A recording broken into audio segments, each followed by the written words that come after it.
지역에 사는 것을 감사합니다. 어떤 분은 얘기합니다.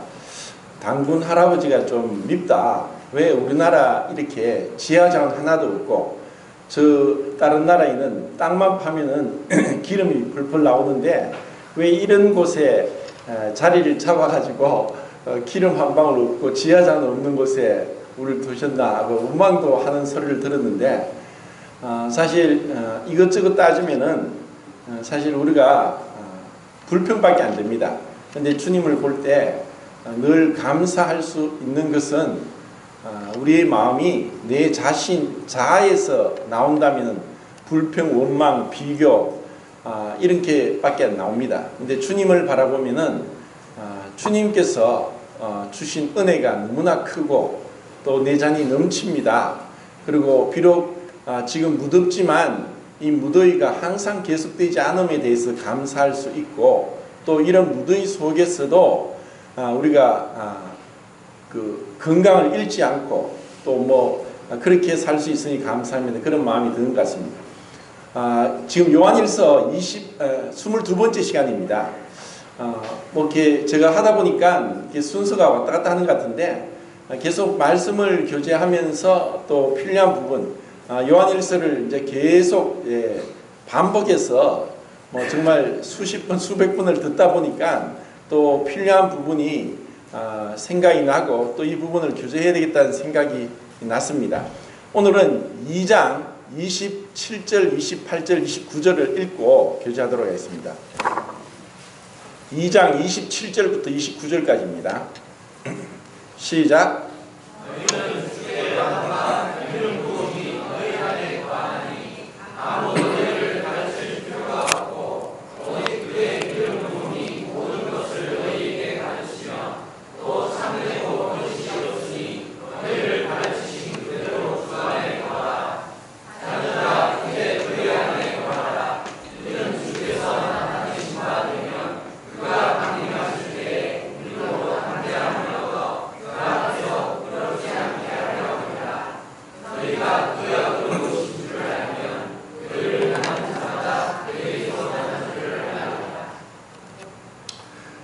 조금 이제 어려운 말씀인데 오늘 주제는 주 안에 거하라는 말씀의 뜻이 무엇인지 살펴볼까 합니다.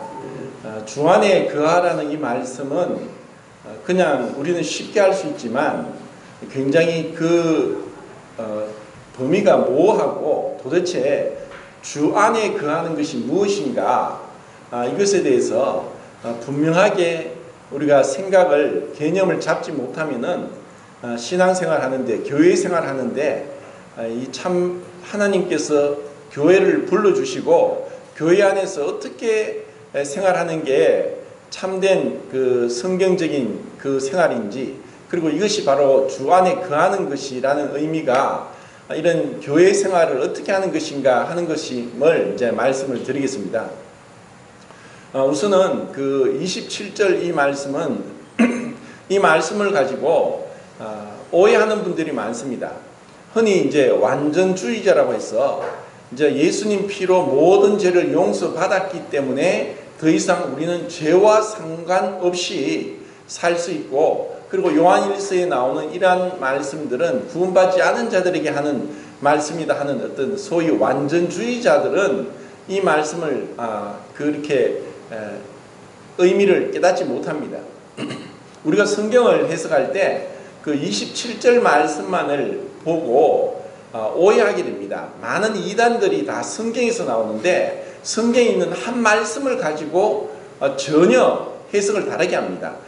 이 성경은 첫 번째는 문자적으로 해석해야 되고 문자적인 해석은 문맥적 상황에서 문법적으로 해석을 하는 것이고 두 번째는 그 역사적인 그 관점에서 해석을 하는 것입니다. 그리고 이 성경을 앞뒤 서로 연관을 시키고 그 성경에서 그 문맥에서 하나님이 어떤 말씀을 왜 이렇게 하셨는가를 먼저 살피는 것이 첫 번째입니다. 그리고 이 말씀을 다른 성경과 비교해서 모순되지 않도록 조화시켜 나가는 것을 하지 않을 때 그렇던 해석을 하게 되고 또 이단들이 여기서 다 출발합니다. 성경에서 이단이 나오지 성경 외에서 나오는 것이 아닙니다. 27절의 말씀에 이 주께로부터 기름 부음 받은 것이 너희들을 가르치기 때문에 아무도 너희를 가르칠 필요가 없다고 하는 이 말씀은 그 앞에 있는 문맥, 곧 그 2장에서는 이제 적그리스도에 대해서 18절부터 이제 말씀하고 있는데, 적그리스도는 예수님께서 육신으로 오신 것을 부인하는 자들이고, 그들을 흔히 영지주의, 그노시스라고 하고, 또 뭐 세린투스라는 사람이 이것을 주장했고, 이런 것을 이제 앞전에 이제 좀 말씀을 드렸습니다. 근데 여기 2장에서 이 적그리스도들은 주로 영지주의라고 하면서 특별하게 영적인 지식을 가져야 된다. 근데 그 영적인 지식은 영은 선하지만 육은 악하다 하는 이러한 그 이윤론적인 플라톤 사상의 영향을 받아가지고 예수님께서 육신을 입고 오셨지만 그 고난 받기 전에 그리스도는 떠났고 예수님이 십자가에 못 박혔다는 이런 황당한 주장을 하게 됩니다. 그리고 그들이 알고 있는 지식을 가져야 된다는 이러한 의미에서 계속 얘기하기 때문에 이 요한 1서 2장 27절에 주께로부터 기름 부음 받은 것이 너희 안에 있기 때문에 너희가 아무에게도 가르침 받을 필요가 없다는 말씀은, 이 가르침은 이 영지주의자들이 말하는 그런 잘못된 가르침을 받아들일 필요가 없고 받을 수도 없다는 의미에서 문맥적으로 해석을 해야 됩니다. 그것이 이제 26절에 나오죠. 26절을 읽겠습니다. 시작.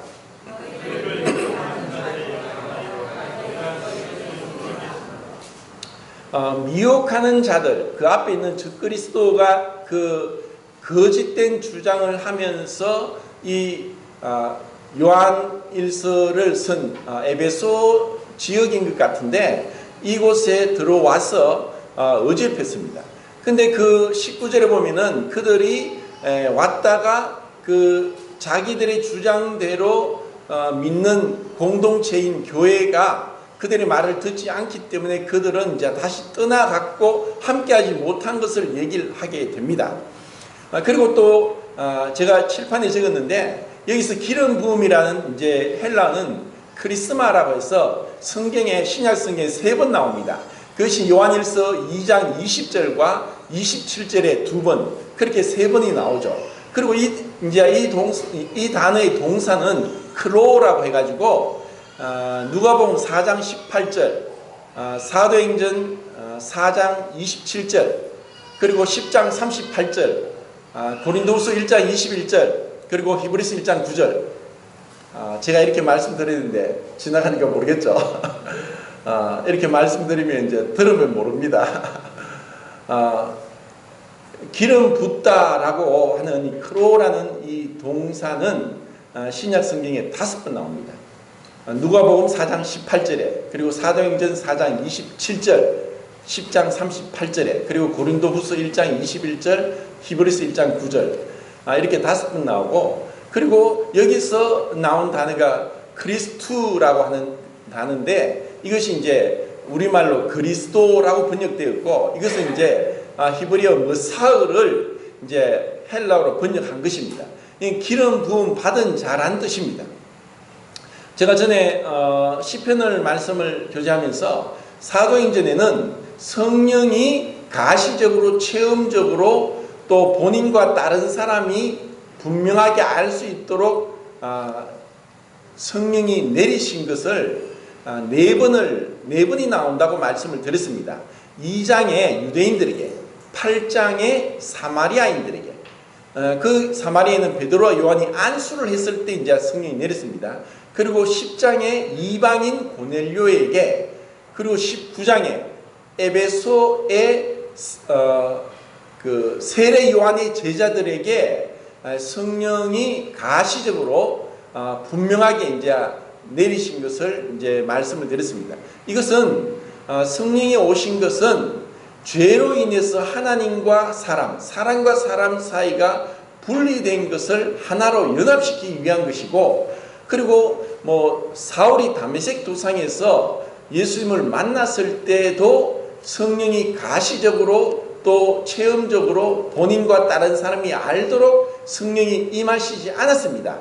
그러면 왜 사울과 같은 위대한 사도에게는 성령이 가시적으로 체험적으로 임재하지 않았는데 다른 사람들에게 그렇게 했느냐? 그것은 성령이 오신 것은 한 몸, 한 교회, 그리스도와 연합되게 하기 위해서입니다. 그렇기 때문에 유대인과 사마리아인과 이방인 고넬료와 그리고 세례요한의 제자들에게 가시적으로 임하면서 그들이 성령이 임하시기 전에는 완전히 별개의 집단이고 연합할 수 없는 자들이었는데 성령이 오셔서 한 성령이 임하셔서 그들을 한 몸의 지체가 되게 했다는 것입니다. 그런데 성경에 보면은 신약 성경에 이러한 성령이 가시적으로 또 분명하게 임한 사건이 한 번 더 있습니다. 그것이 언제냐? 복음서에 예수님께서 언제 성령이 가시적으로 임하십니까? 예, 침례 받으실 때입니다. 자, 이것은 창세기 6장에 그들의 죄악이 세상에 관영하고 가득 차고 그들이 어려서부터 생각이 악하고 그래서 하나님이 온 세상을 물로 심판하실 때 성령이 더 이상 사람들과 함께 할 수 없다. 왜냐하면 그 거룩하고 순결하고 또 의로우신 그 하나님의 영께서는 죄된 것과 함께 할 수 없기 때문에 떠나셨습니다.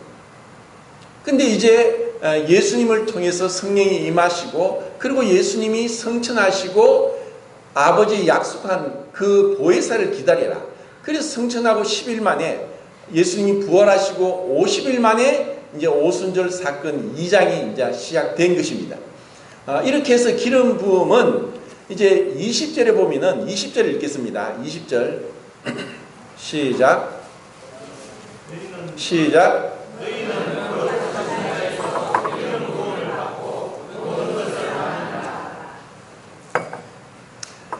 기름 부음을 받았는데 모든 것을 안다는 이 말씀은 본질적인 의미에서 생명에 관계된 것입니다. 그 앞부분에 14절부터인가 보면은 아이들아 너희가 아버지를 알았고 아비들아 너희가 태초부터 계신 이를 알았고 청년들아 너희가 악한 자를 이기었다 하면서 우리가 구원받고 나서 영적인 성숙도에 따라서 아이들, 청년들, 아비들 이렇게 사도 요한은 구분하고 있습니다. 그리고 이것은 하나를 얘기하는데 그것은 하나님을 아는 것입니다. 영생은 유일하신 하나님과 곧 그의 보내신 자 예수 그리스도를 아는 것이다. 이것이 이제 28절에도 그분을 이제 아는 것, 영생을 얘기를 하고 있고 이 영생을 아는 그 부분에 있어서는 이것은 성령의 그 전에 칭의를 얘기할 때 그분의 전적인 은혜의 역사이기 때문에 이것은 우리 사람이 어떻게 가르쳐 주거나 할 수 없는 것입니다. 사람이 지식적으로 아무리 복음을 전할지라도 성령께서 역사하지 않으면은 그 사람은 구원을 받을 수가 없습니다. 이런 의미에서 아무도 가르칠 필요가 없고 너희들은 다 알고 있다. 이 본질적인 영원한 생명에 대한 부분을 얘기하고 있는 것입니다. 그리고 이와 반대로 이런 본질적인 생명의 말씀, 진리의 구원의 말씀이 아닌 것에 대해서는 구원받은 자들은 지식이 없고 잘 모른다 할지라도 이건 아니다 하고 그것을 거부할 수 있고 또 그것을 믿지 않고 그것에 넘어가지 않도록 하나님이 하신다는 것입니다. 마치 어린 아이가 말도 못하고 또 뭐 다른 건 못할지라도 자신의 엄마를 아는 것처럼 아빠를 아는 것처럼 뭐 예쁜이도 보면은 뭐 수요일날도 왔는데 보니까 좀 무표정하다가 자기 아빠가 지나가니까 갑자기 얼굴이 밝아진다고 얘기를 해요.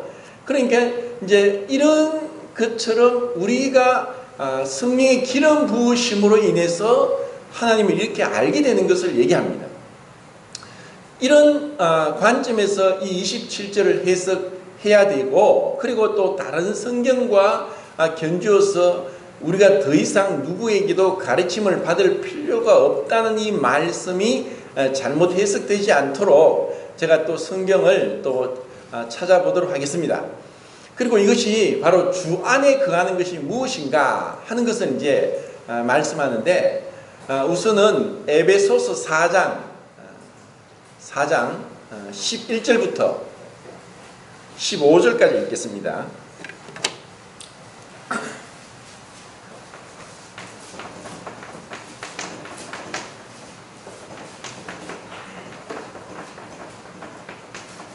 시작.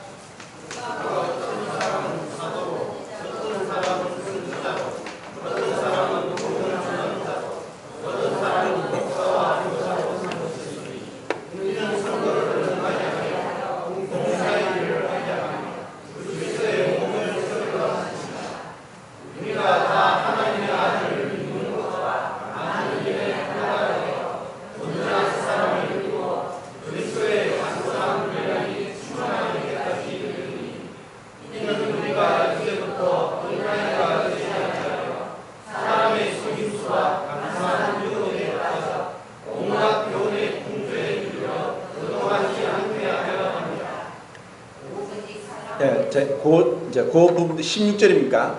예. 15절입니까? 읽겠습니다. 시작.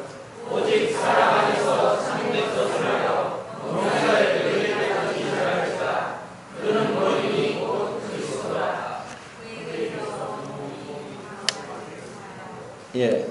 그 몇 절입니까? 16절 읽겠습니다. 시작. 그에게서 온몸이 한마디를 통하여 도움을 받은 거로 연결되고 결합되어 각 지체의 훈련대로 살아가고 그 몸을 살아게 하며 사랑 안에서 세웁니다. 예. 제가 그 구절을 다 봤는데 그게 15절까지 16절까지 이제 헷갈렸습니다.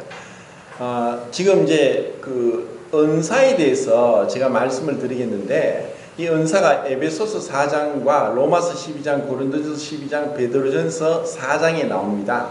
자, 이것을 이제 다 찾아보겠는데, 우선은 에베소서에서 이 은사를 5가지를 얘기합니다. 사도와 선지자와 복음 전하는 자와 목사와 교사, 이렇게 이제 5가지 얘기하는데, 이것은 사실 한 가지를 얘기합니다. 말씀의 은사를 이렇게 이제 5가지로 나눠서 얘기했고, 또 이것은 이제 사도 요한이 요한일서에서 말씀한 거나 또 바울이 에베소에서 말씀한 것처럼 이와 같은 가르치는 은사가 필요한 것은 사람의 거짓된 말, 이단적인 사단의 속임수에 넘어가지 않기 위해서는 이런 가르침이 필요하다.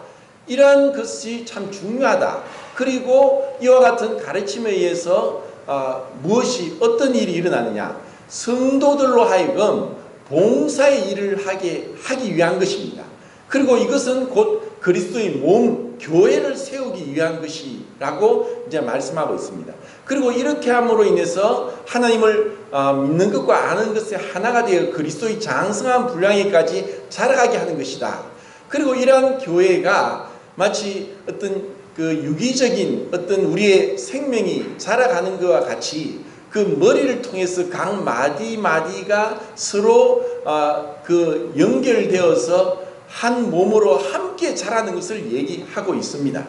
이것은 이제 나중에 고린도전서에서는 몸과 비유를 하고 있는데, 자, 이 에베소서에서 말씀하고 있는 이 사도와 선지자, 이 부분은 사람마다 다르게 이제 해석을 하는데, 제가 보기에는 사도와 선지자는 신약 성경이 아직까지 완성되기 전에 하나님께서 세우신 교회의 기초석과 같은 자들이다. 그래서 지금은 이제 이런 은사가 끝이 났다고 이렇게 분별을 합니다.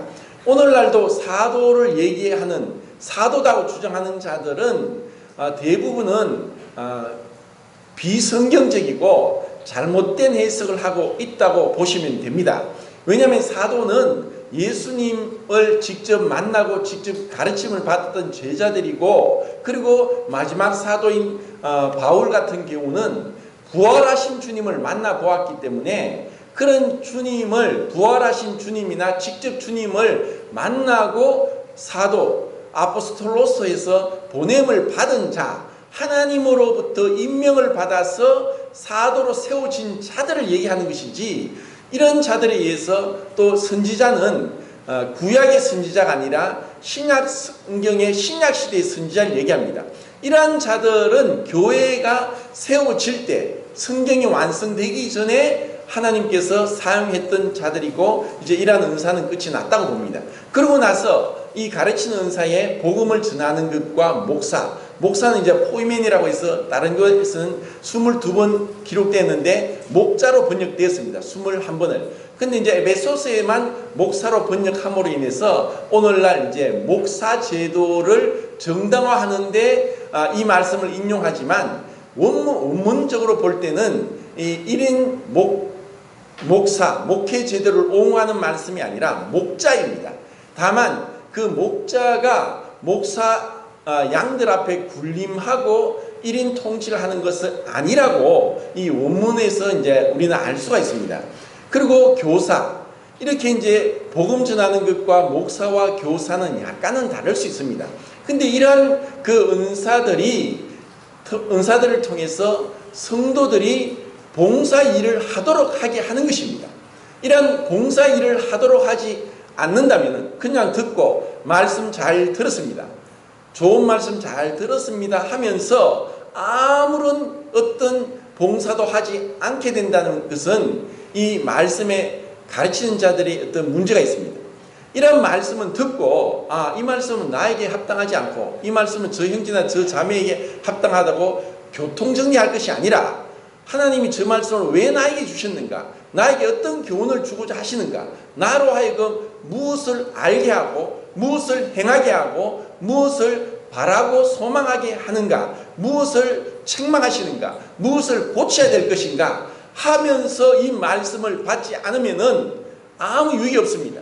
그냥 우리가 듣고 귀만 즐겁게 하고 머리만 커지고 마음만 높아지도록 하기 위해서 설교가 있는 것이 아니라 봉사일을 하기 위한 것입니다. 자, 이것은 이 몸과도 마찬가지입니다. 지난번에 제가 어떤 다큐멘터리를 봤는데, 미국의 79세 된 할머니인데, 이 할머니의 육체의 건강이 40대랍니다. 그것은 이제 우리 몸의 세포가 어른 한 100조 개가 되죠. 70조에서 100조가 되는데, 거기에 있는 세포 안에 염색체에 헬로밀로라는 끝에 헬로밀로가 있는데, 이것이 점점 세포를 계속 재생하도록 만드는 건데, 이것이 나이가 들수록 줄어들다가 이제 작아지면은 더 이상 세포를 다시 재생하지 못하게 됩니다. 그러면 이제 죽음이 오는 거죠. 근데 이것이 이 할머니가 79세인데도 계속 달리기도 하고 넓이뛰기도 하고 그렇게 하다 보니까 이 세포 안에 있는 염색체 헬로밀로가 40대 젊은 사람처럼 길이가 크고 건강하다는 것입니다.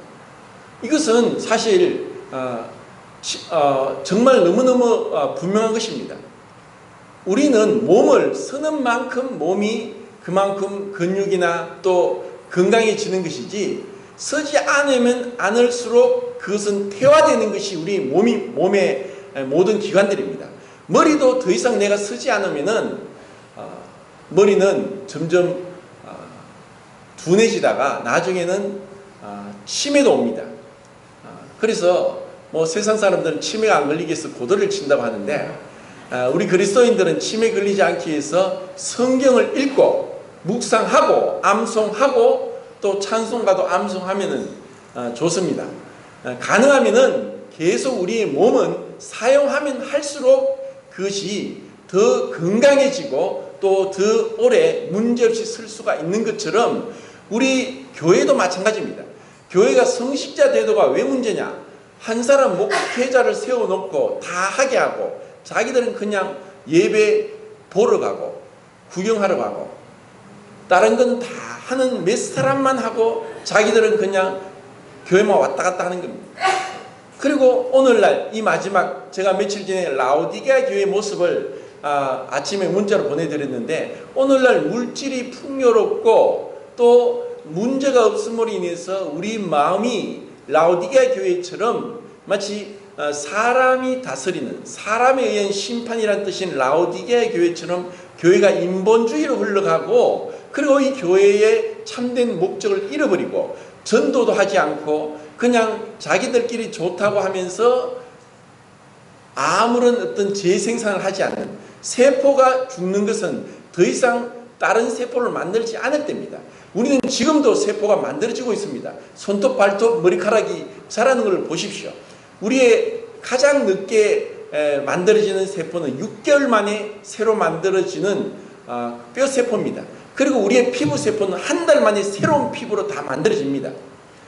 이렇게 우리 모든 기관들이 계속해서 세포가 재생산을 하고 있는데 그것은 우리가 건강하다는 증거입니다. 우리 교회에서 건강한 증거는 뭐냐? 모든 성도들이 자기의 은사를 가지고 그 은사대로 살아가는 것입니다. 은사는 뭐냐? 은혜를 받은 결과입니다.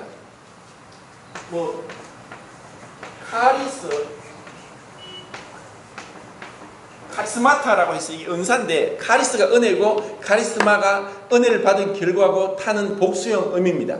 그래서 이 은사는 지금 에베소서에서는 5가지를 얘기하고 있습니다. 그 중에 2가지는 이제 초대교회 이후로 없었다고 보면은 이 3가지 복음 전하는 것과 목사와 교사의 은사가 있고 이것은 성도를 봉사를 얘기하고 교회를 세우게 하기 위한 것입니다.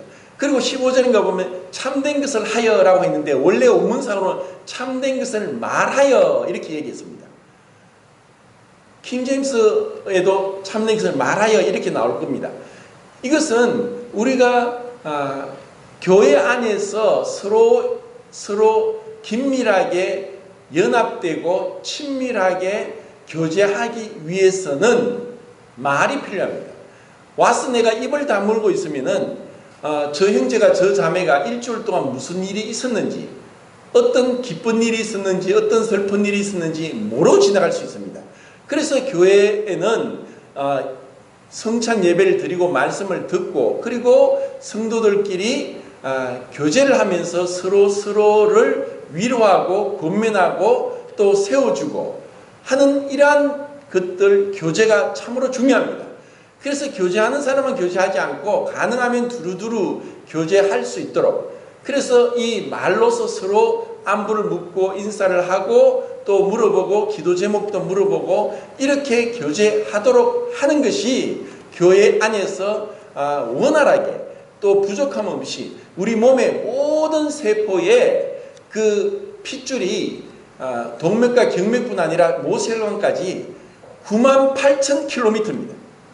지구를 3바퀴 돌릴 정도로 우리 몸에 혈관이 다 퍼져 있습니다. 그런데 그 혈관을 통해서 피가 공급되지 않으면은 그 세포는 죽고 그 기관은 기능을 잃어버립니다. 그래서 병이 오는 것입니다.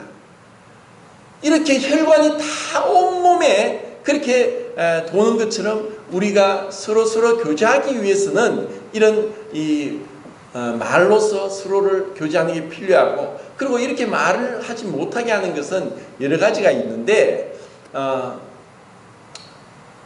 어떤 것이 있냐 남자와 여자의 성의 차이도 있습니다. 제가 이제 조만간 시간이 되어서 이 여자의 누월에 대해서 다시 한번 좀 자세하게 말씀을 드리려고 하고 있는데 왜 여자들이 교회에서 누월을 쓰고 잠잠하고 해야 되느냐 그 이유는 첫 번째는 창조의 순서고 두 번째는 창조의 목적이고 세 번째는 타락의 순서입니다.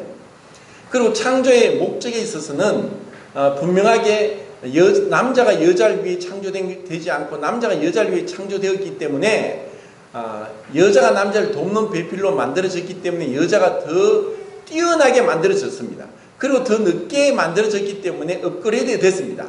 그래서 여자가 더 업그레이드 됐기 때문에 만약에 이런 구분이 없다면은 예배 시간에 기도를 하는데 형제들은 한마디 입도 못 띄고 자매들이 다 말해버릴 겁니다.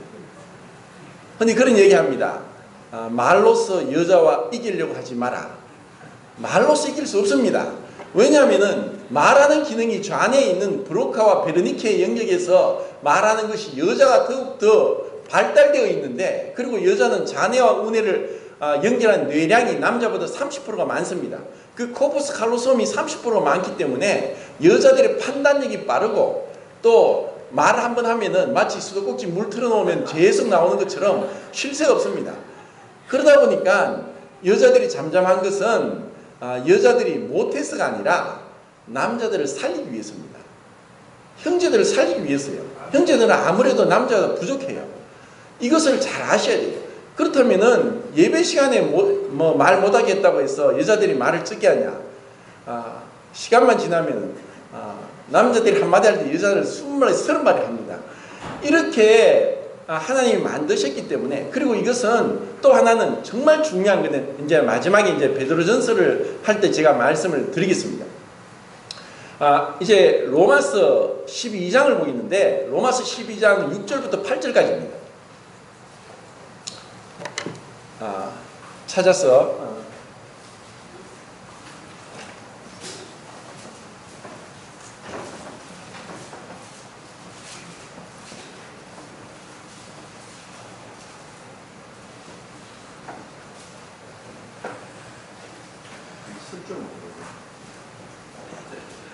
자, 12장 6절부터 8절까지 읽겠습니다. 시작.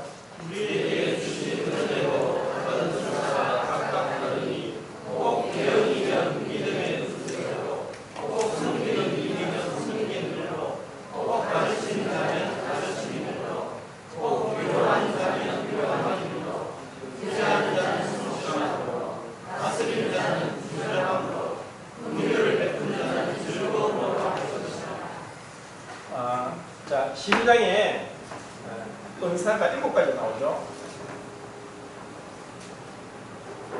은사가 7가지 나오는데 또 적으려니까 또.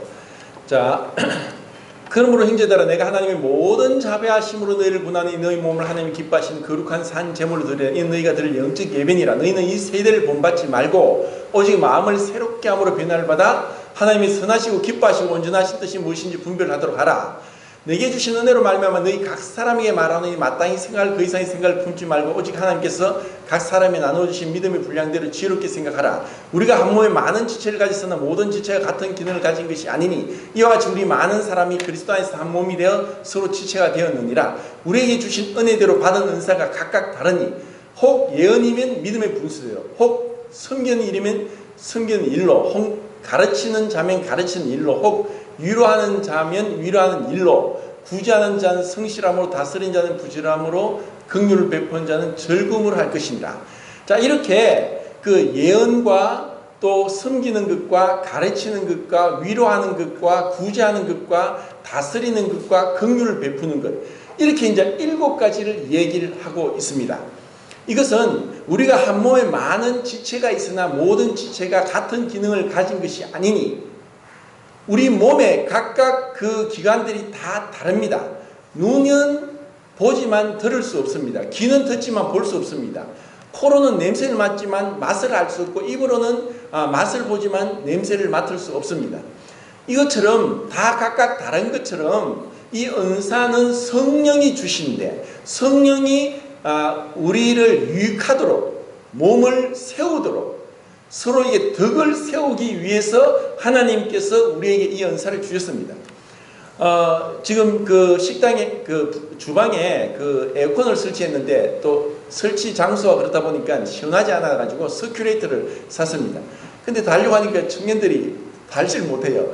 그래서 이현수 선생님이 오늘 다루시고, 또 남자 항실에 그 파티션도 이제 다셨는데, 그 일은 해본 사람이 합니다. 하지 않으면, 내가 능력이 없는데 하라고 하면 힘듭니다.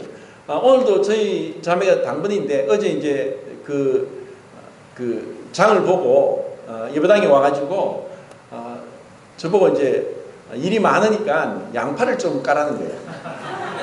그래가 옛날에 양파를 많이 깠죠. 근데 제가 안 보이면서 양파를 못 깠는데 깐다고 깠는데 진짜 힘들더라고. 눈은 따갑고 참 정말 밥 먹는 거야 뭐 10분 20분 만에 먹는데 이 자매님들이 더운데 식사 준비하면 4시간 5시간 해야 됩니다. 참 감사할 일이죠. 근데 까놓고 나니까 저희 자매가 하는 말이 쥐 파문 것처럼 왜 이러냐고. 이게 양파 껍질이 인지 아닌지 구분이 잘 안 되니까 양파를 까다가 보니까 진짜 쥐 파묻은 것처럼 그렇게 참 그러면서 야 참 이 내보고 밥하라면 우리 다 굶겠다 이런 생각이 들고, 근데 하는 걸 하는 것은 자꾸 우리가 하면서 이제 늘어나는 것입니다. 내가 은사는 첫 번째 내가 좋아하는 것 하고 싶은 걸 해야 됩니다.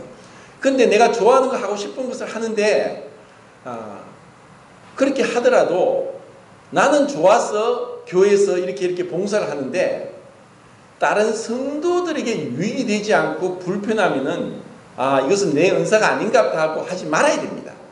그리고 이 은사는 어느 게 뛰어나고 어느 게 부족한 것이 없습니다. 다 사실 하나님이 우리 몸에 그 바울이 고린도전서에서 말하고 있죠. 어느 게 더 뛰어나냐? 고린도 교회는 은사가 풍부했습니다. 부족함이 없다고 했습니다. 그런데 그 문제는 방언 때문에 일어났습니다. 그래서 그 고린도전서에는 방언을 제일 뒤에 9가지를 얘기하는데 그 제일 뒤에 이제 얘기를 하고 있습니다. 이 은사는 누가 뛰어나고 부족한 것이 아니라 근본적으로 이 은사는 교회 안에서 내 자신을 드러내기 위한 것이 아니라 주님을 드러내기 위한 것입니다. 옛사람이 주인이 되어서 내가 주인이 되면은 자기를 드러냅니다. 그러니까 자기가 한 일을 누가 알아주지 못하고 누가 비판을 하면은 그렇게 화를 내고 참지 못하고 다투고 싸우게 되고, 결국은 내가 이렇게 해도 알아주지 않거나 인정받지 못하거나 하면은 교회를 떠나거나 문제를 일으킵니다. 그런데 새 사람은 예수님이 주인이 됐습니다. 그러면은 내가 하지만 예수님이 영광을 받습니다. 내가 하는 것은 다만 주님의 은혜로 그 일을 감당하고, 그리고 내 유익이 아니라 몸된 교회 성도의 유익을 위한 것이기 때문에 이 은사를 그렇게 활용하면 할수록 성도들이 기쁨이 되고 유익이 되고 덕이 되고 또 그렇게 계속 하기를 원하는 것입니다. 이것이 참 중요합니다. 그런데 이제 교회 안에서 이 옛사람이 처리되고 자아가 처리되지 않은 구원 받았다 할지라도 그런 자들이 교회 일을 하면서 문제가 일어납니다. 자기를 드러내는 거예요.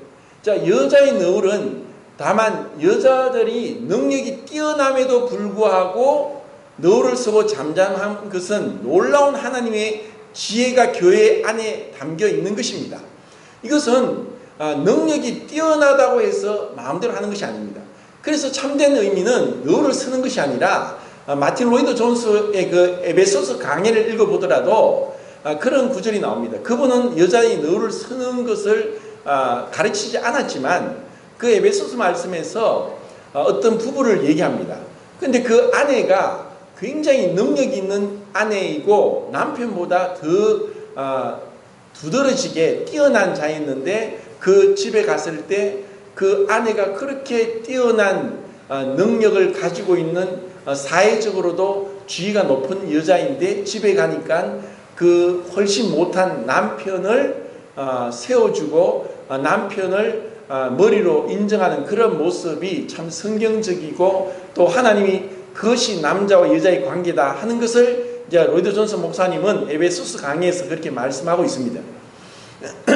우리나라에는 이것이 유교적인 영향이 아직까지 남아있기 때문에 사실 우리가 70까지 새롭게 함을 입는 것은 유교적인 영향에서 또 탈피를 해야 됩니다. 그런데 어느 정도 우리는 많은 부분에 있어서 이 옛사람의 모습을 그대로 가지고 와서 교회 안에서 행함으로 인해서 문제가 일어납니다.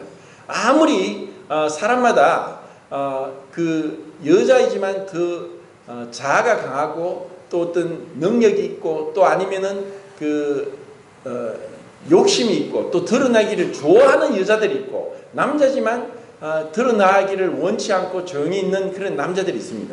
그러다 보니까 이런 여자들이 너무 자기가 능력이 있고 드러내고 자아를 발휘한다고 해서 함부로 행하면서 교회의 질서를 어지럽힐 수 있습니다. 아무리 자기가 능력이 있다 할지라도 성경적으로 형제를 세워주고 하는 것을 배우지 않으면은 교회가 문제가 일어납니다. 그리고 이것은 제가 뭐 이때까지 살아보면서 뭐 50몇 년을 살다 보니까 그 사람을 이해하려고 하다가 보니까 저 사람이 왜 저런 행동을 할까? 첫 번째는 그 부모를 생각하니까 이해가 되더라고요. 그래서 우리는 유전적인 영향을 정말 탈피하기 어렵습니다. 그리고 그 사람의 교육 정도나 환경에 의해서 그 사람이 그렇게 말하고 행동하는 것입니다. 그런데 우리가 믿음 안에서 아무리 부모가 믿는 부모라 할지라도 비성경적이고 잘못된 부분을 내가 이것은 내가 저렇게 따라가서는 안 되겠다 하고 내가 고치려고 주님의 은혜로 변화되고자 하지 않으면은 똑같이 부모처럼 행하게 되는 것입니다. 이것이 무서운 거예요. 정말 주님이 드러나야 되고 가능하면 우리가 그 일을 하더라도 자기를 내세워서는 안 되는 것입니다. 이것을 배우지 못하면 문제가 생깁니다. 그러면 우리 몸에 왜 지금 가장 무서운 병 중에 하나가 뭡니까? 암입니다. 암은 뭐냐? 머리에 통제를 받지 않고 계속 자랍니다. 그리고 자기가 자라면서 다른 것까지 침범합니다. 이것이 암입니다. 교회 안에서도 이런 것은 문제가 되는 것입니다. 가능하면 우리는 남을 나보다 더 낫게 여기고 사랑엔 거짓이 없나니 악을 미워하고 선에 속하라. 형제를 사랑하여 서로 우애하고 존경하기를 서로 먼저 하며 부지런하여 게으르지 말고 열심을 품고 주를 섬기라.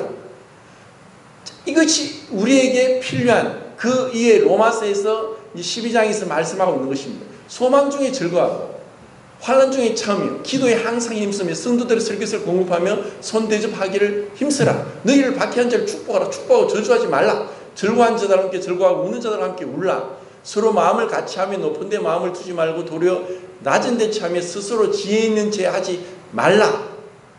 아무에게도 악을 악으로 갚지 말고 할 수 있거든 너희로서 모든 사람과 더불어 화목하라. 이런 어떤 주님의 마음으로 행하면서 교회가 유익을 얻게 되는 것입니다. 이것이 이제 로마 말씀을 한 거고, 이제 고린도전서 12장을 보겠습니다. 12장은 좀 길게 좀 읽어봐야 되는데 4절부터 11절까지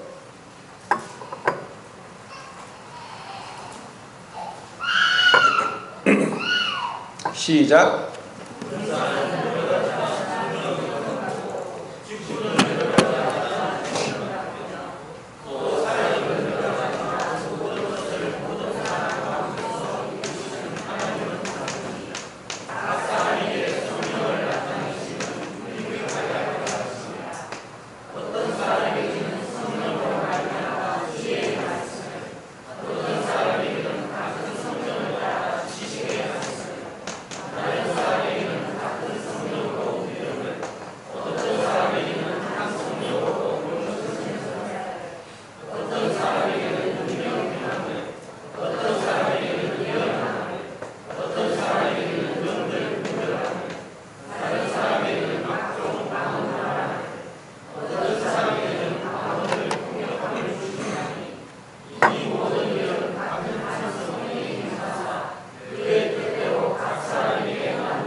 고린도 교회는 이제 앞뒤로 읽어보시면은 이제 몸에 대한 지체에 대한, 그러면서 그 뒷부분은 하나님이 모든 지체를 고르게 했다.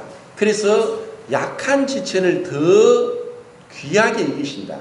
사실 우리 몸에 겉으로 드러난 것은 뭐 장애가 생기더라도 괜찮지만 속에 탈이 나면 더 큰 병입니다. 흔히 교회에서도 드러난 은사보다 드러나지 않은 은사가 더 중요합니다. 그리고 교회에서 주님 내가 주 안에 거하라.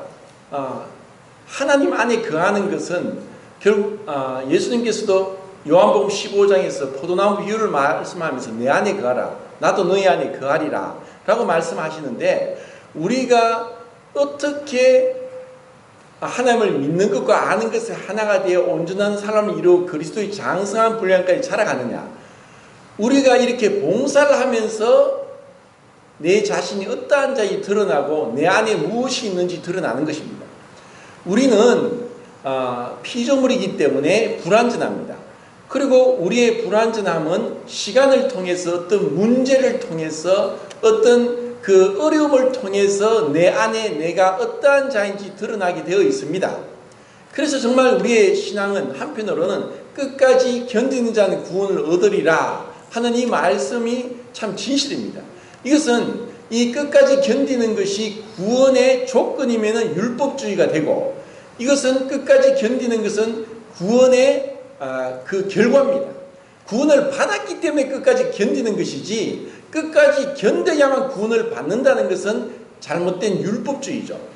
그러면 우리가 끝까지 견디는 것은 무슨 뜻이냐? 우리가 살다 보면은 좋은 날도 있고 나쁜 날도 있고 마음이 상한 날도 있고 또 기분이 우울할 때도 있고 문제가 생기고 또 서로에게 상처를 줄 수 있습니다. 그런데 우리가 그것을 교회 안에서 형제가 내게 잘못하면 몇 번 용서하겠습니까? 70번이라도 용서하라. 그래서 교회 안에서 하나님께서 그리스도 안에서 우리를 용서하신 것처럼 용서를 받고 용서를 하는 것이 사랑이고 주 안에 거하는 것입니다. 그래서 혹시나 내가 나는 선하게 했지만 내가 한 것이 다른 사람에게 상처가 되고 어려움이 되면은 곧바로 죄송합니다, 몰랐습니다 하고 용서를 구해야 됩니다. 그런데 나는 옳게 했다고 하면서 끝까지 고집을 부리는 것은 문제가 됩니다. 그러니까 서로를 내가 교만은 뭐냐? 교만은 내가 남을 치켜 세우면서 내가 그 사람을 알기 때문에 자기도 덩달아 자기를 높이는 방법이 있든가, 또 아니면은 남을 깎아내리면서 자기를 높이는 것이 있든가, 또 아니면은 자기가 더 옳고 낫기 때문에 남이 말하는 것을 무시하거나, 이것이 다 교만입니다. 교만은 패망의 선봉이요 겸손은 종기의 앞잡이다 라고 얘기를 했습니다. 이러한 것을 우리는 교회 안에서 배워야 됩니다. 그리고 시간이 지나면서 내가 봉사를 하면서 누군가 내가 한 것에 대해서 어떤 판단을 할지라도 은혜로 여기고 또 주님께 맡기고 또 내가 그리스도와 함께 죽은 자로 연합된 자로 여기면서 그런 것에 인해서 내가 육신적으로 반응을 하지 않는 것입니다.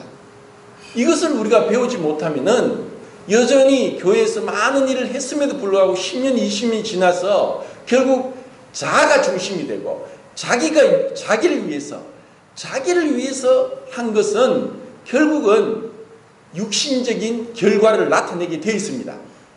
이것이 참 무서운 것입니다.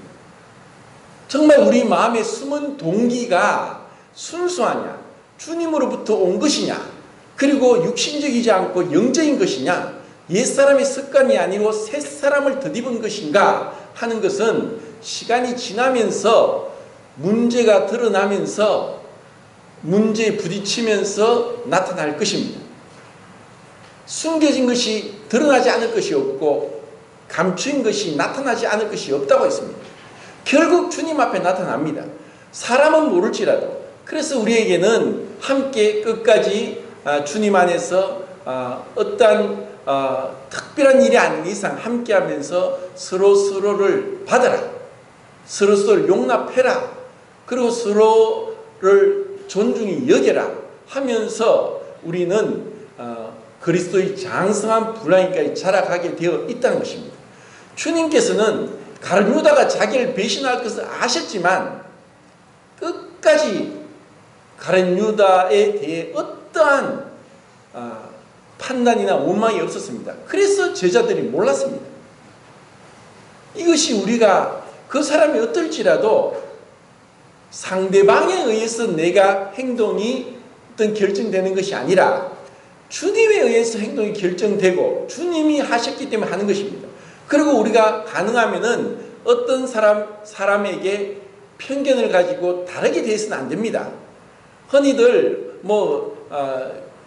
저에게는 잘 보이려고 하고 다른 성도는 그렇게 잘 보이지 않는 것은 옳은 태도는 아닌 것 같습니다. 저는 어떻게 잘 안 보이니까 저한테 굳이 인사하려고 하지 마시고 다른 성도들 다 돌아보고 인사하시고 교제하시고 하는 것이 더 중요합니다. 이렇게 해서 고린도 교회는 말씀이 지식의 말씀과 지혜의 말씀으로 구분되어 있습니다. 그래서 어떤 말씀은 지식으로 필요해서 너무 딱딱해서 어린 성도들이 어려워할 수 있습니다. 그래도 멜기세덱에 대해서 교제가 필요했기 때문에 멜기세덱을 언급하고 있습니다. 그리고 때로는 교리적인 부분에 어렵지만 그것이 필요합니다. 왜냐하면 이단의 가르침에 맞서고 이단에 빠지지 않기 위해서입니다. 그리고 지혜의 말씀들, 이런 지혜의 말씀으로 우리의 마음이 넓어지고 또 위로를 얻게 되는 것이죠. 그래서 이 말씀의 지식의 말씀, 지혜의 말씀을 구분했습니다. 그리고 그 다음에 믿음의 은사, 특별하게 동일하게 이 믿음의 은사, 조지 밀러 같은 형제님은 5만 번 기도 응답을 받았죠. 그런 어떤 믿음의 은사가 다른 분들을 유익하게 할 수 있고, 그리고 병 고치는 은사, 이것은 주님이 주시지 내가 병 한번 고쳤다고 해서 내가 원하는 대로 병 고치는 것은 잘못된 겁니다. 성령을 마치 종 부르듯이 하는 것이 가장 큰 이단적이고 비성경적인 모습입니다. 어느 교회는 성령의 불을 받아라, 이런 말도 안 되는 소리를 합니다. 성령이 종입니까? 병 고치는 것이 내게 은사가 있습니까? 베드로는 무리를 걸었고 죽은 자를 다비다를 살렸고, 그리고 성전 미문에 앉아있던 날때부터 안전뱅이를 내게 금과 은은 없지만 내게 있는 것으로 네게 주노니 곧 나사렛 예수 이름으로 걸으라 하니까 일어나 걸으면서 뛰고 찬양하고 난리가 났습니다. 한 번 설교하니 3,000명이 구원받았고 또 설교하니 5,000명이 구원받았습니다. 얼마나 놀랍습니까? 그런데 고넬료가 가니까 이 베드로의 명성을 들어서 너무나 잘합니다. 그래서 그 백부장 이방인 고넬료가 그 식민지에 있는 유대의 한 별 볼 일 없는 노인 앞에서 절합니다. 베드로가 뭐라고 했습니까? 일어나라, 나도 사람이다. 이것이 바로 주님 마음으로 은사를 활용한 모습입니다. 오늘날 조금 은사가 있다고 해서 교만해져 가지고 마치 하늘까지 주님 받을 영광을 다 받아가는 정말 마귀 같은 짓을 하는 사람이 있습니다. 아무리 은사가 있더라도 그것은 주님이 주신 것이지 내가 높아져서는 안 됩니다. 주님이 주셨는데 호가호이처럼, 아니 여우가 뒤에 호랑이 따라가니까 모든 동물들이 막 두려워 떠는 거 보고 자기가 잘난 줄 압니다. 뒤에 호랑이가 있는데 그게 호가호이라는 그 한자 수거죠. 내가 능력이 있는가? 주님이 주시는 겁니다. 그래서 이 주님이 주시는 그 능력, 병 고치는 것, 그리고 병 고친 다음에 뭐죠? 능력 행하는 것, 예언하는 것, 그리고 영들 분별하는 것, 그리고 방언하는 것, 방언 통역하는 것, 이렇게 9가지를 얘기를 하는데 이것은 성령님이 주시는 것이고, 그리고 성도 교회를 유익하게 하기 위한 것입니다. 자, 시간이 지났는데 베드로전서 4장을 보겠습니다. 4장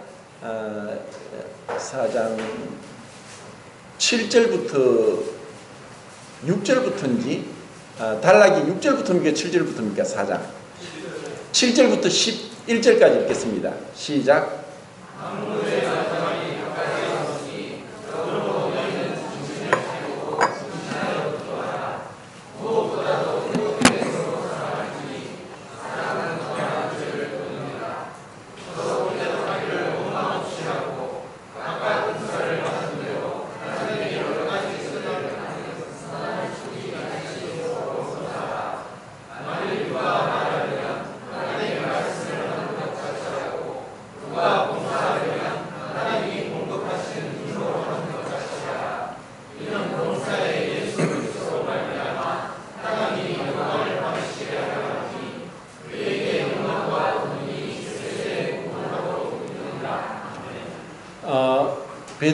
사도 베드로는 이 은사를 2가지로 구분했죠.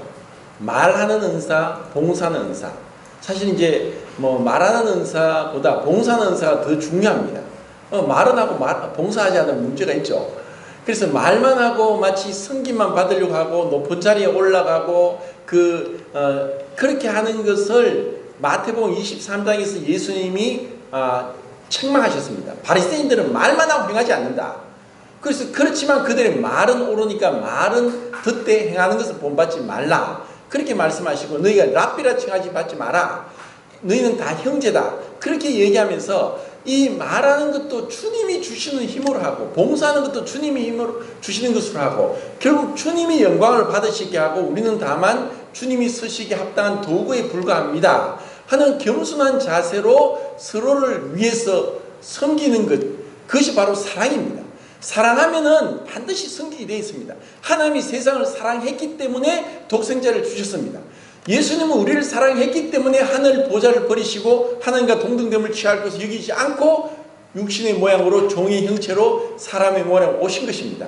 우리가 사랑하면, 주님을 사랑하면 주님이 사랑한 성도들을 섬기게 되어 있다는 것입니다. 이것이 누군가를 자기를 드러내는 것이 아니라 주님을 사랑하기 때문에 제가 이렇게 섬기겠습니다. 이런 마음이 자발적으로 일어나야 되는 것입니다.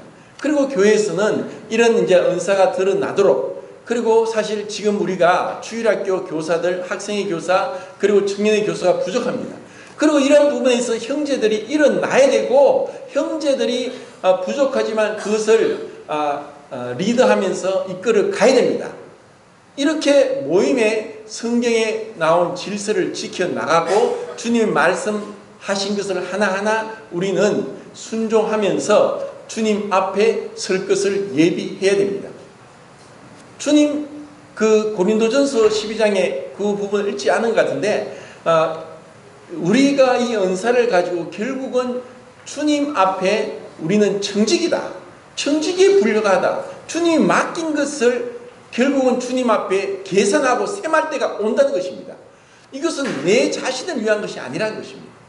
그리고 형제들이 이런 노를 보면서 정말 중요한 것은 형제들은 머리가 되려고 하고 그리고 자기를 드러내려고 하고 자아 성취를 하려고 하는 이것 때문에 여자의 노을이 있다는 것입니다. 교회에서 누군가를 자꾸 드러내고 사람을 내세워서는 안 됩니다. 그러면 문제가 생깁니다. 다만 우리는 이 말씀대로 주님께 영광을 돌리는 것입니다. 주님께 영광을 돌리지 않고 가로채게 하는 것은 바로 마귀가 하는 짓이고 이런 것에 많은 사람들이 넘어지는 것입니다.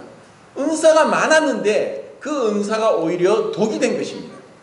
주님께서 은혜를 주셔서 우리에게 정말 두루두루 살피면서 이 부족한 부분을 나에게 주신 은사로 주님의 마음으로 교회의 덕이 되고 또 교회가 유익하고 그리고 교회가 세워지도록 그렇게 우리가 주님의 마음으로 섬기는 것, 그것이 바로 주님 안에 거하는 것.